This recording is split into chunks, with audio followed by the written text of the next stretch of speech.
got so much fucking design on right now.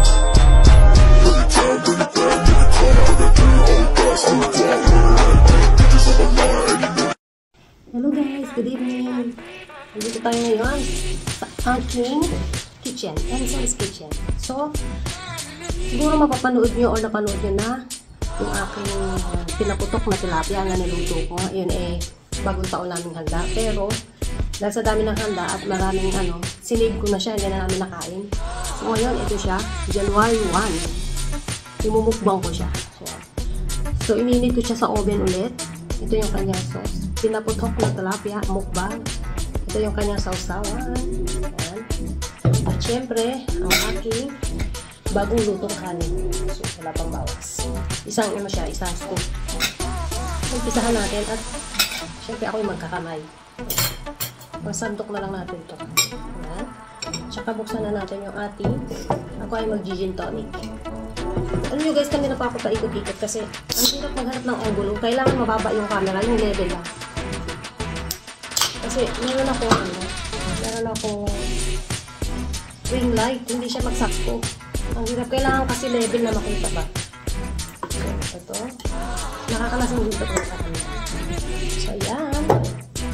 And then, kanin. Hindi ko ubusin itong kanin. Hindi ko lang ubusin ito. Tinikman ko na siya kagabi pa lang. Niluto ko siya. Takam na ako.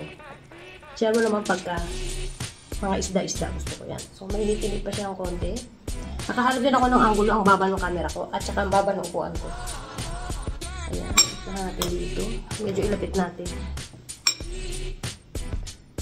Bigyan nyo naman ako ng tips paano magkuha ng video. Kailangan mababa talaga yung upuan. Kasi ang hirap nang nakatutok tas malayo yung camera. Mainit pa siya. So, alam nyo, pinakagusto ko sa mga isda, yung bangos at saka tilapia, yung tiyan. Mainit pa yung kanin, so makukutsara ko. Let's eat po! Ang sarap. Kasi kagabi ko ba ito ininit eh. Ay ginawa. Tapos, nalagay ko lang sa balkon. Kasi guys, sobrang lamig na ngayon, lahat ng mga pagkain namin nilalagay namin sa balkon. So, para siyang may rep time kami dun sa labas. So, kami nilistak lahat ng mga drinks, prutas. Diba mas masarap yung mga leftover? Yung mga pagkain na kinabukasan. Sarap. Pag mga ganito, gusto ko talaga kamay. Tsaka, sinisimot ko yung ulo. Galing ako sa work today. Sa trabaho ko, walang holiday. Kung ano yung day off mo, yun lang. Hindi ka pwedeng mamili.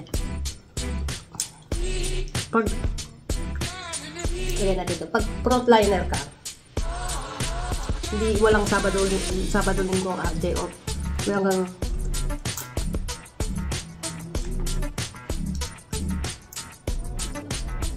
kawawa naman sa akin ng isda kasi ang kapitinig ko simutin ko. Maganda to kasi sa prito. Okay, masarap din naman yung prito. Pero syempre kasi ito, walang mantika. Yung kamatis. Ilapit ko sa inyo guys.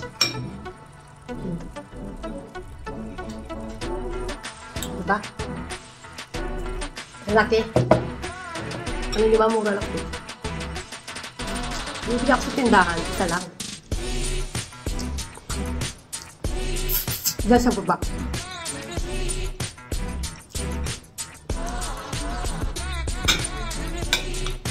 Gusto ko dito sa sabaw. Anak ko mahilig ka ng tao.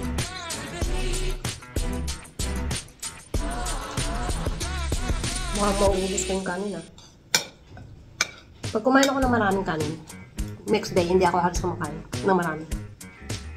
Mag-i-stay ako ng mga 12 hours bago kumain.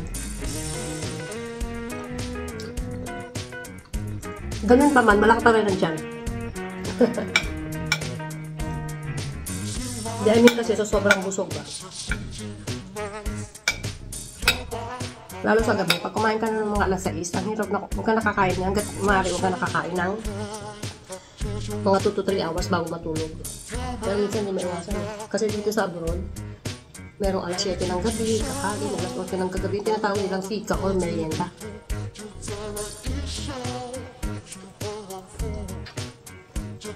Nasa tiyan pa lang ako ng isda, tsaka yung palaman. Busog na ako. Ngayon marami na ako nakain. Tingnan mo.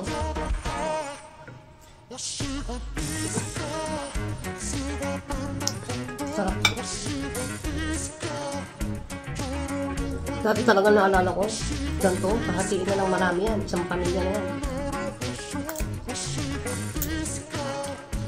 Pero dito, kaya mo kumain ng isang piraso. Pero minsan syempre ako ginagawa ko, nagtitipid pa rin ako ha. Hindi ko naman mauubos to. Dalawa na kami ng anak ko kakain nito. Yung anak ko mahilig sa kanin, mahilig sa isda. Mga prito sa bawang. Pero pag mga paksiw, kahit yung panganay ko, tanggal tayo dito kasi gusto ko yung malaman. Ayan. Sarap. Hindi ko nalagyan ng pipino to ah. Ay. Apaka.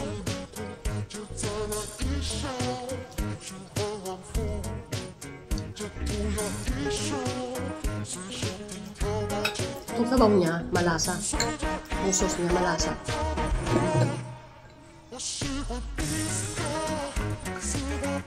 Pwede din siyang isabaw.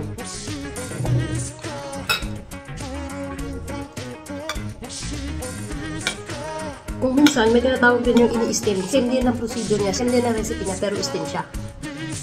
Pwede naman. Yung mga ayaw naman pizza. Para sa akin, ito kasi yung pinakamabilis. Kung magprito man ako ng ganito, ginagawa ko siya, sweet and sour. Nilalagyan ko siya ng gulay. Piprituhin ko siya, gagawa ako ng sauce. Kubulis ko lang.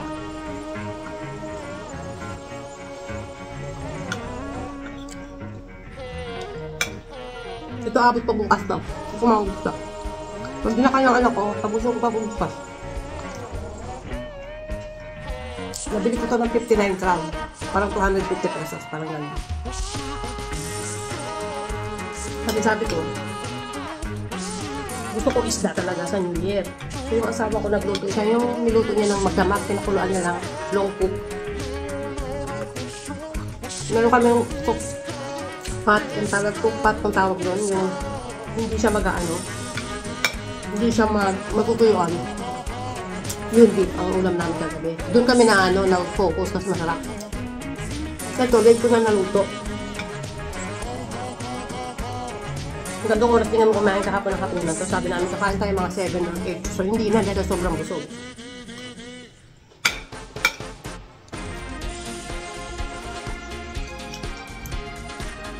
Okay. Siyempre marami ko mga iba-ibang kinain din kagabi. Nagputubong-bong ako, nagputsinta ako. So hindi na kaya ng aking tiyan. Pagdating ng mga mas 9 na, alas 10, hindi na ako nagana. Hindi na ako nag-kain. Nag-ano na lang ako, tea. Ngayon guys, nag-inom ako. Kasi day off ko bukas. Pag day off ko talaga, may chance na makapag-gawa ng video. Kaya ako umiinom kasi dahil gusto ko, hindi. Dahil kasi, pag work ko kinabukasan, tapos umaga, hindi pwede, bawal kasi bago kami mag-start na sasakyan doon sa trabaho namin, kailangan mo maghuyop ba. Tapos, pag ka ng alak, kasi hininga mo, hindi mag-start yung sasakyan. Ganun katindi dito. Hindi namin malalaman sila buwasan kung saan kami, kung ako ba'y magdadrive na sasakyan o hindi. Pero kung ang pasok ko mga kinabukasan alas 2, alas 3, pwede mag-inom. Kaya guys, ang ubos na ayan na natira. Pagpakin ko na itong ulam, busog na ako. Malawang uminom. Guys.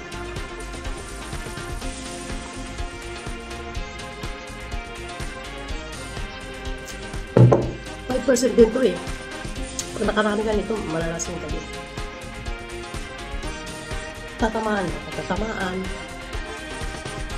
Sa utak. Dami nito eh. Busog na ako. So guys, thank you very much and Happy New Year ha. Magkita-kita tayo parati. At saka support lang. Hanggat maaari, magbigay tayo ng comment na maganda. Para balikan din tayo. Kasi, nagbabasa ako ng comment. Lagay nyo ko taga saan. Gano'n. Huwag yung like done lang or ganito. Walang ganun. Kahit bash pa yan. Kahit i-bash nyo, comment pa rin yun. Nababasa ni algorithm yan. 2025 na. Bago-bago na tayo. Kaya namigdanay mo. So, yun lang guys. Thank you very much. Sana ay nag-enjoy kayo sa akin. Mukbang. Ito may natira pa. Ayan.